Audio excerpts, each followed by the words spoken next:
I would like to call the meeting to order. Let's see, we want to do the, we have any call-ins? Nope, there's nobody on. I just checked. Just us. Okay. I guess we could do the acceptance of minutes. I hear a motion to accept the minutes of the September 8th, 2021 meeting. So moved. Second. Moved in second, any discussion? Hearing none, all in favor? Aye. Motion carried.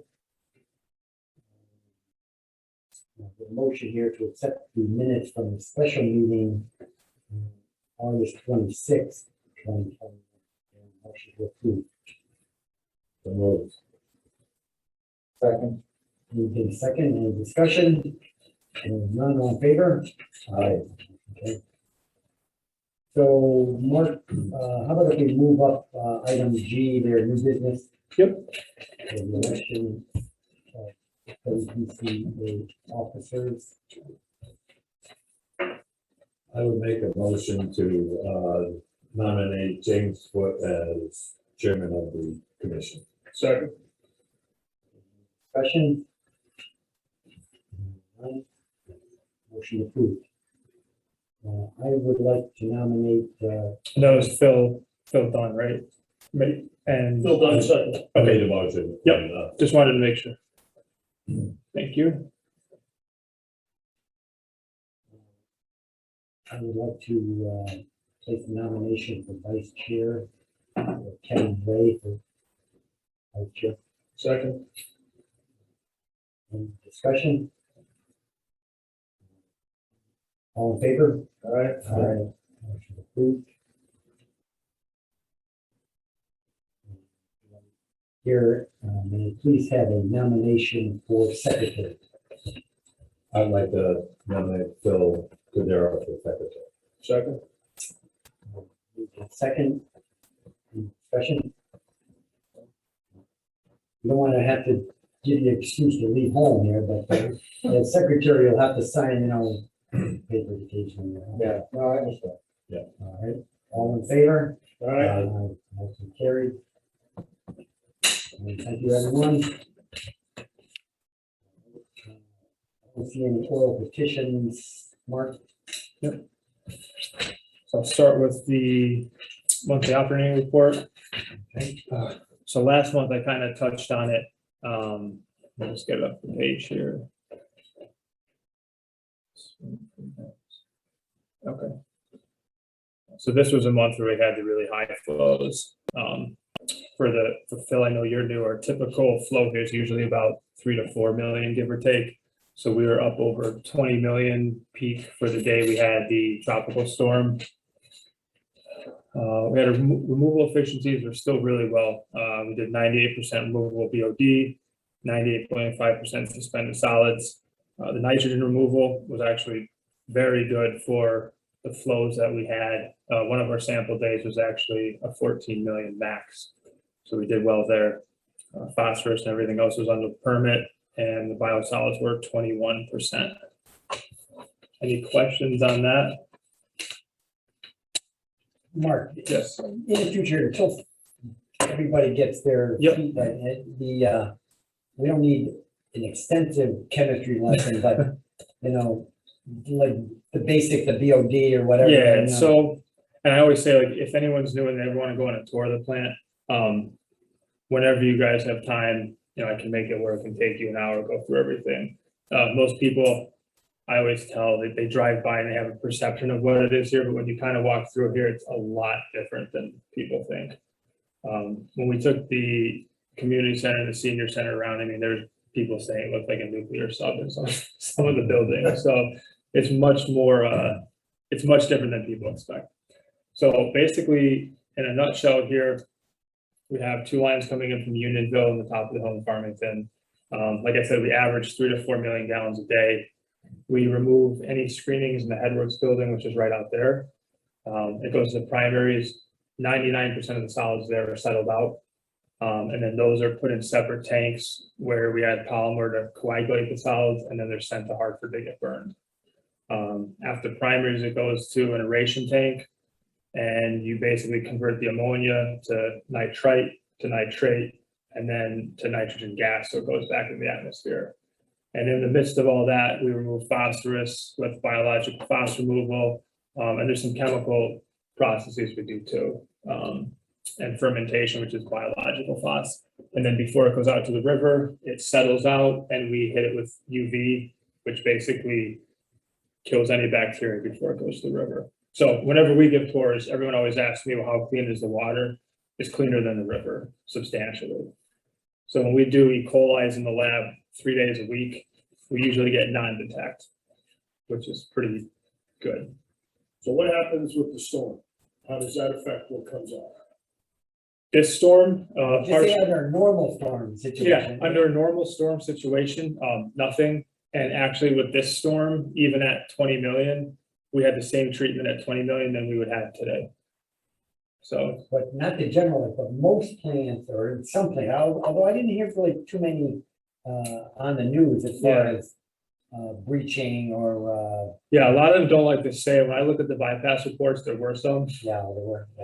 but it was, a lot of them are getting EQ tanks now, so you can kind of offset it. But when you're getting that much flow, I mean, to put it in perspective, we were doing almost 15,000 gallons a minute. So that's how much comes in. I mean, I was watching it on the trend here, and I was just like, I hope we can handle it, because we had 3 out of 4 pumps on, and it gets to a point where the river is so high, it backs up into the plant because of the head. So we have effluent pumps. Photographs. Yeah, and I got a video too, I was gonna show you guys. So we actually increased the level of the effluent to push it back out to the river. And when we had the upgrade, it was funny because everybody on the tour is like, well, we were gonna have to use them. It's like, it's like a 100-year storm, we'll probably never see these used. And we had to use them for 3 days. So it was a good test, but Was it considered a 500-year storm? I think it was 250, but it could have been 500. Okay. And they were saying these were designed for 100 years. So of course, you're like, we probably won't have to run it, but we did. So And we'll probably have the next one in 2 I was years, gonna say, exactly. the next 250 years. So Yep. So, but we bump them every quarter just to make sure they work. And everything worked out really well. So that's pretty much the process. Like I said, the main things are you're selling out the solids. We create an environment for bacteria in here that the bugs can treat what comes in. And I always say that we can create the environment in here that's conductive to what needs to be done, but I can't control what comes in here. So we're always trying to offset the process to keep it like running as well as we can.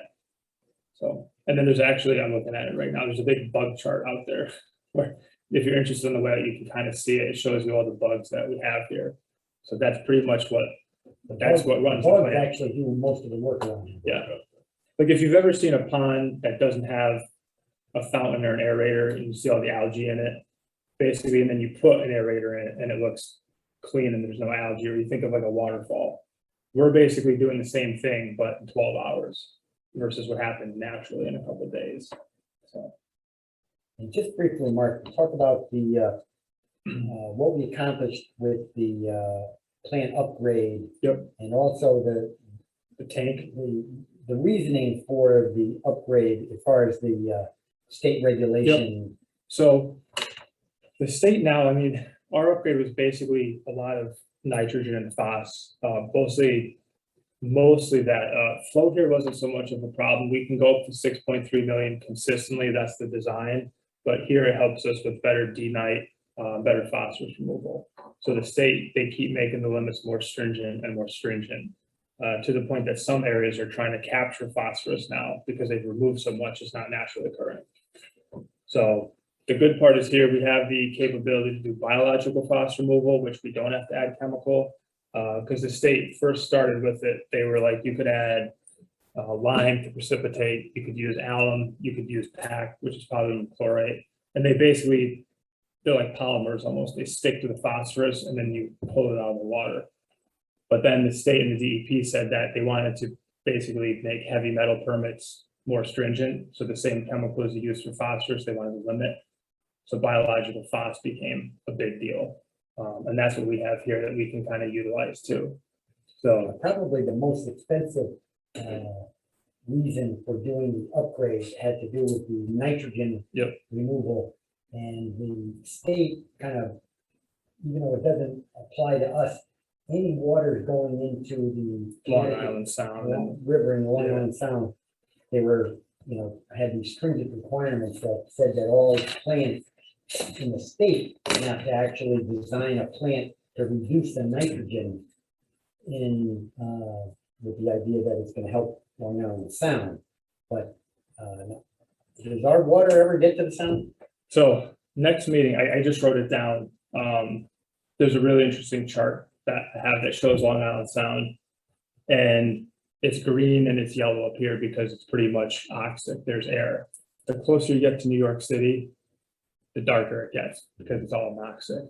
So New York City, I think, does about 7 billion gallons a day of wastewater. All of Connecticut in this area does about 1 billion. So as clean as we are, by the time it gets down there, it's pretty much a minuscule amount. But we have even more stringent permits than they do because we're trying to make up for that area.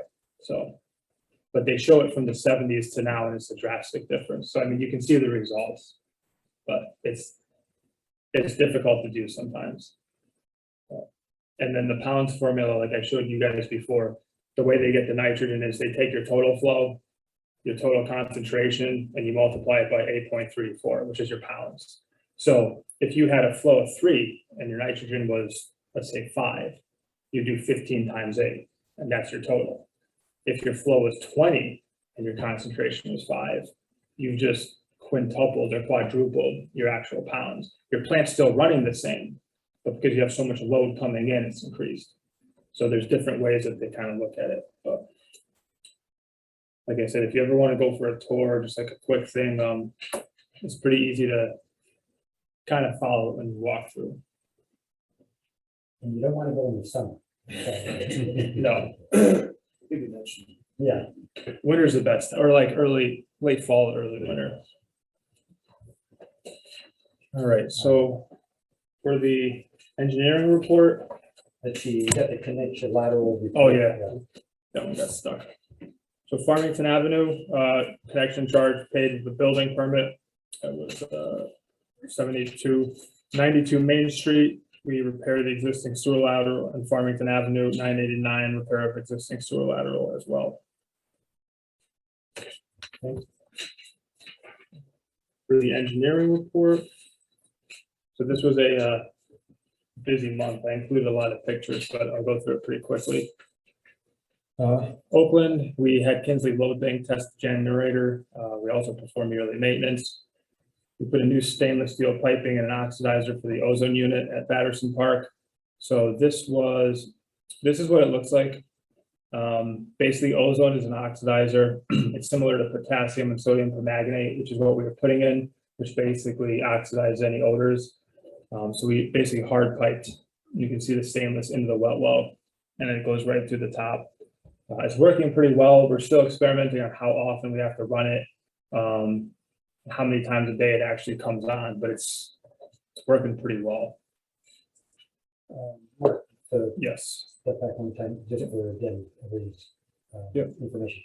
We have roughly, what is it, about a dozen pump stations, 17. 17? Yep.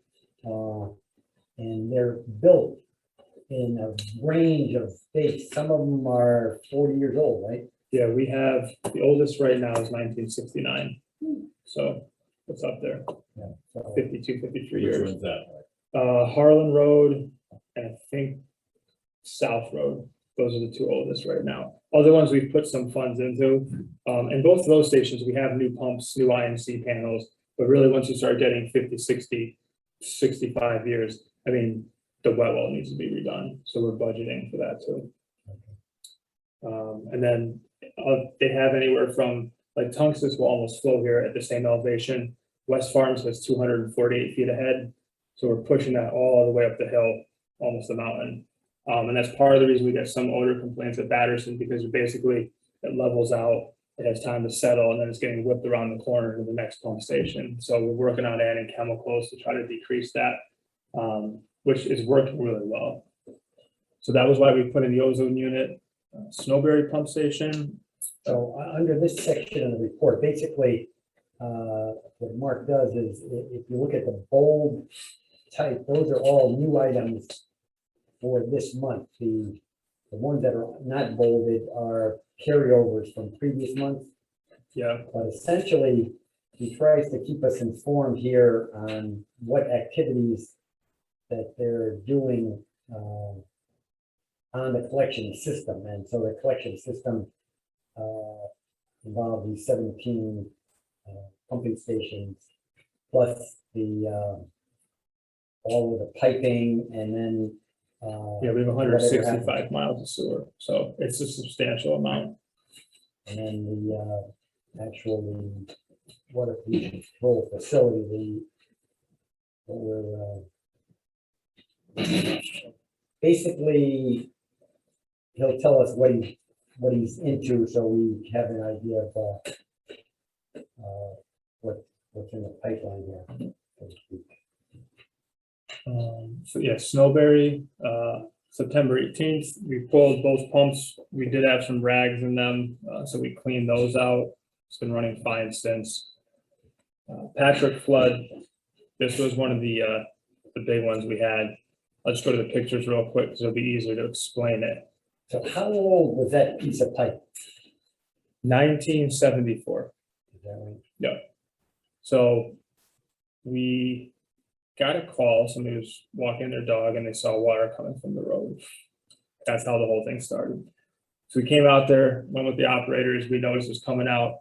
There's really no smell or anything, so at first we thought it could be the water line because our station was still pumping, and we just, Patrick Flood probably flows about 600,000-700,000 gallons a day. So that station is completely offline. We can see it in our influent trend here. But we were still pumping, so I don't know if it's the station. So we went out there, we troubleshooted it. We finally discovered it was because we put all 3 pumps on, and you could see it increase out of the road. There's a small crack. We shut the station off, it disappeared. So we were like, it's the force main. So we called Talcott Valley Development. They were out there the first day. You can see I'm like basically cutting the andesite to get under. This was the culprit of what actually caused it. The fill they used had boulders, probably 200 pounds. So we kept digging, the pipe was 11.5 feet down. This is what we got out most of the way. I mean, you can see how deep it was, and you can see some of the big pieces on the side. So to put in perspective, that pipe is 14 inches. So a lot of those rocks are pieces that are literally, this big, this big. Pieces of pipe? No, pieces of rock. Andesite, it looks like when they dug the road up, when they put it in, they just filled it with whatever they had. And then so you can finally see the pipe. And then this is when we put the couplers and the new piece on. And then that was the culprit right there. So that was about this big. Yeah. And what we think happened was, there's other areas, like you can see where it's corroded kind of on top of it. But if you actually had the pipe here, it almost looks like if you had a file and you just kept rubbing on it. Mm-hmm. And so I think when they put the rocks, it was compacted every time a bus or a truck or whatever, it was just a little bit more. And eventually we had a hole. So there was a couple areas on that 8-foot section that was like that. So we replaced everything. I don't know how much more in that area looks like that. I would be surprised to say it probably is a lot, but could you do it? It's a force main, but could you do a camera? And would that be? it'd be difficult. What we're trying to do now is we're trying to think of a way, because the hardest part there is this pipe goes up from like Irvin Robbins School almost to the where you go around to go to Yukon. That's where the force main dumps out. Yeah. So to bypass, we'd actually have to go over 84 to do it correctly. Like it's a nightmare scenario. So we're looking to put a T in somewhere where if this happens down the line, we can just connect to the T and bypass that area and then pump up the hill. So that's, Russ and I had talked, that's the plan moving forward. It's probably the most cost effective versus digging up, a mile. But could happen in 5 years, it could happen in 30, but we're gonna try to camera it. We're gonna try to put in a better bypass and then go from there. So then we were down about 28 hours. McVac was pumping out Patrick Flood the whole time. And we were driving it up and then dumping it up on the top of the jug handle. So we kept up with it for the most part. You had planned to bypass in September anyway, with Patrick Flood. So we bypassed it last week. So that'll be in next month's meeting, but we cleaned out the whole wet well and station. I wanted to do it. I just saying you couldn't do it concurrently with it. So the pumps I had coming were supposed to come Thursday, and this happened Tuesday and Wednesday. So I was in 42 hours. 6 out of my 8 guys were in 42 hours. So I had to call like the pump company. I'm like, I just don't have the people to do this. We were exhausted. So we cleaned it last week. And I'll have all the pictures for that next month. But we found, again, it's like 3 years completely full, rags and everything. So everybody's always asking, well, what do you put in there? So we took a whole camera video and you can see. And again, we clean it religiously every 2 to 3 years. So it kind of gives you an idea what people put down there, you know? It's nothing from Yukon, you know, No, that's all from that area. That would be West Farms, Batterson, Harlan, South Road, Maple. All those stations are going there. There's 6. So, yep, that was one of the big incidents. But everything was tested. It's back online. We've had no issues. And when I look at the flow totals, and again, it's an estimate, but based on the size of the hole and what we still had coming in from the station, it looked worse than it was. Because if you look at the size of the pipe versus the hole, it wasn't terrible. Now, were you here when we had the big sinkhole on Farmington Avenue? I missed that by about a year. Okay. Yeah, I don't know if you remember, so that was probably how many years? at least 8, because I've been there 7.5. Well, we had a case, I forget which pipe broke, remember? I think it was a one coming from Yukon, right? It was a force main there, and they had to bypass that whole thing. But it would have, I mean, that hole was big, I mean, That was probably a 24-inch line there. This was a 14. so 24, I mean, and it was massive. The amount of damage that you can do undermining soil, you know, you got moving water. Yeah. And I always say, like, people ask me, like, what's the hardest part of the job? It's not the plant out there.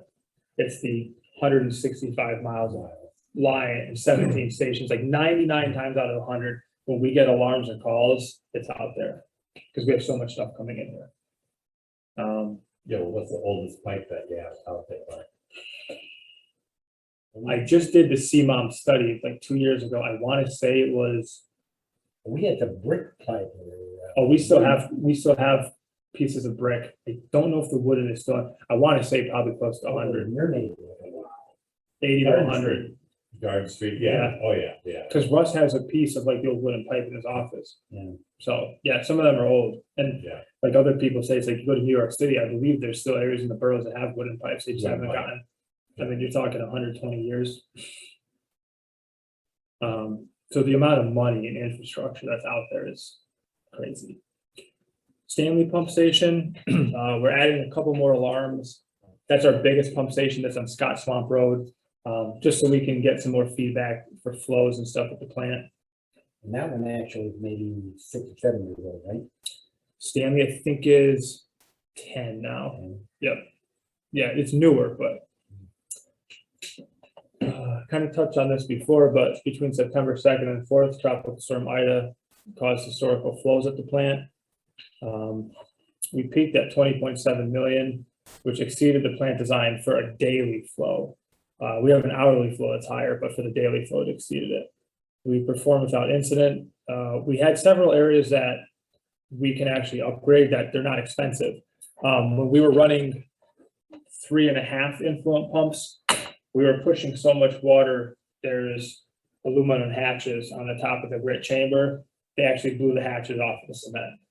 So we're going to basically bolt them down or pour like a foot concrete slab and then put them on top. So it gives it more height for the water to hydraulically come through. And then the second one we had was wet well pumping. So when the river comes up and backs up, it hits Show the picture. Yeah, actually, let me get the video too. It hits a flow, and that will call the pump station to come on. So what ended up happening was, give me a second to find this. So what ended up happening was it runs off the floats, but it takes so long for the river to go back down. So if we ended up adding a transducer that can monitor it like live, we could make the actual pumping a little bit more efficient on it. So this was want to say about 2 in the morning.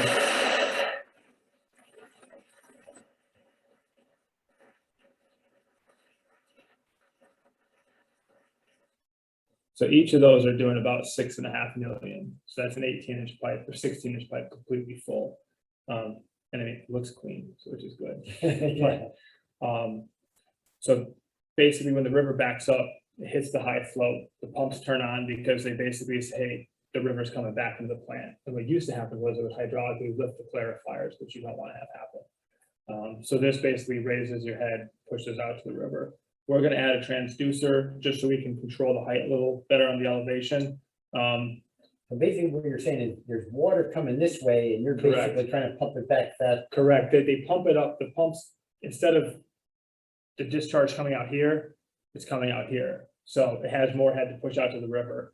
So when the river starts dropping, we have to manually watch, shut them off. Once we put in a transducer, which is like $1,000, effluent equipment, it'll basically say, hey, at this elevation, we can shut off. So it'll be more automated. So that's something we're gonna look into doing. We clean both the Snowberry and Centerbrook wet wells. Devonwood and Tungstis are scheduled for this month. We work with Highway, cleaning out storm drains. We use the new sewer camera to help identify problem areas, which we're gonna try for the force main also. The only difficult part is you have to drain the whole pipe out, which takes a long time because it's such a big pipe. We continue to clear right-of-ways, Middle Road to Skyline, Woodruff, Cedar Ridge, Valley View, Burnt Hill to Mill Road, all those were cleared. Repairs and maintenance at the plant. We cleaned out sludge transfer pump 2. We're trying to find a steeper gear ratio to help, which would just help us pass higher concentrations. We drained and cleaned the grit vortexes. After 20 million MGD, whatever was in the lines got cleaned out. We haven't had grit in a month here, so, which is a good thing. Now, that went to the river. No, that all came in here. It came in our vortex, and even though we had it running on high, it all just settled out on the bottom. So we ended up cleaning it out with our truck. And it's in our sand pile because it cleans it so well, we can use it as fill. So we'll do like potholes, or if there's a gravel road needs it, we can use it there because it's all washed. We adjusted the pressure of the washing water. We had to pump out the electrical manholes because everything was basically flooded. We drained final one for inspection and began winterizing it. That's the one closest to us when you drive out. We disassembled the watering feed pump 1. I got pictures of this recently, so I'll put them in the engineering report next month. There was a lot of wear on it. There shouldn't have been.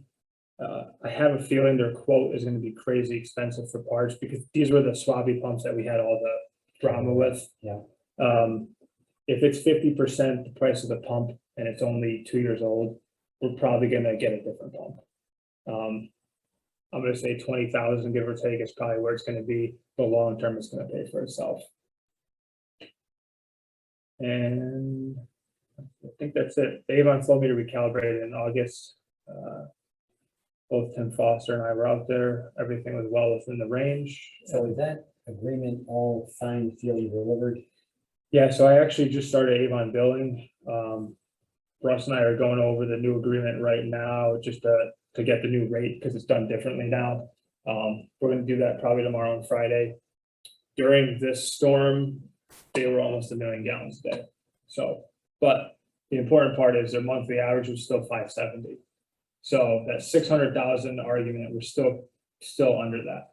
They had 3 or 4 days that were above it, but Well, we're pretty damn close. In other words, I mean, they're It's- thinking that it's too much. It's Yeah. not too much. no, I mean, it's where it should be. It's almost like for the 4 days we had, it's like, because it was so high, but it's fair. This was just 2 pictures of the plant. So that's out here, right? That's right down here. So this is the river, basically, the fence Coming line up. is beyond Yeah, the so plant. that was probably a good 6 feet deep on that fence. The influent wet well, we had river water basically come in the basement, not because there was a leak, just because it was seeping from the ground level. So if you look down this hill here, it was all underwater. And then this was the cell phone tower. which this was the only part we could really get to that wasn't deep, but they had probably 4 or 5 feet of standing water in that whole back area We may have to requisition a rowboat. to get back there, right? We had the gator and we went all the way around and that was almost, it almost didn't make it. And that's it. You guys have any questions? Like I said, it was a busy month. Any word on my flag? I haven't heard anything yet. I do know that Russ called them. I don't know if I told you this or not. They said they had finished work, but then we informed them that you can't see in this photo because they were underwater, but the panels on top, they've been off for 18 months. And so the PM was kind of like, oh, well, nobody told us that. And we're like, well, I thought the contractors would tell you that. So they came back out probably 2 weeks ago and we're working on it. Panels are still off. So I don't know what they're doing, but they've been contacted by me and Russ. So we have the flag, we're just waiting to put it up. What part of the town still does not have sewers? And is there any movement afoot to put them in? So there's a couple areas like up the hill by like West Farms and like South Road, don't have sewers, was at Orchard and Fairview, I think. Yes. They don't have sewers. If you go down like Mountain or Mountain Spring and you start My street, I don't have. up top, yeah, up there. And then if you go towards like Mountain Spring, like, and you go up the hill by Eli, like there's no sewers up there either. So there's a couple areas. I wouldn't say there's like a push for them right now. I know there was Orchard and Fairview a while ago, but not anymore. We may be looking at putting in a pump station there in the soon future. So just to actually take off the head of that station, because West Farms is 248 feet ahead. So if we could even get that down to 100 feet hydraulically, that's going to help a lot of equipment. Was Lake Garden have sewers? Lake Garda does.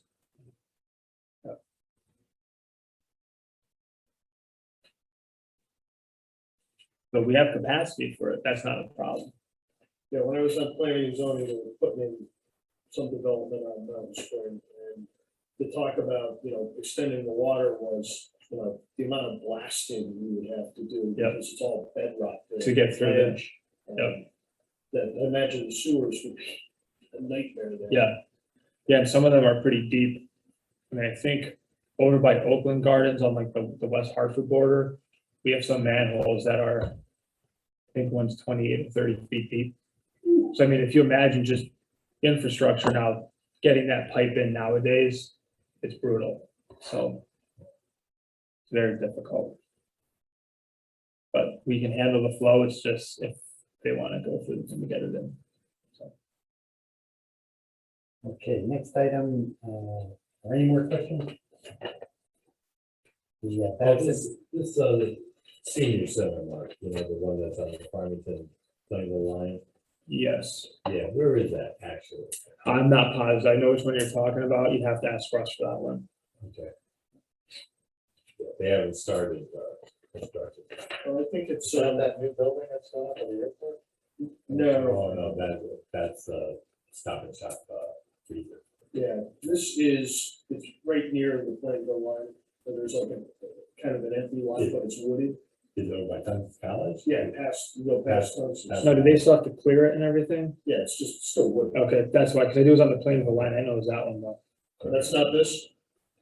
That's not 86, 77? No, I believe that is it, but I didn't know that was a physical. I thought it was cleared already, so, Last time they went on, yeah. things changed. So if you're going to George Plainville, it's on the left hand side. Yes. Yeah. Okay.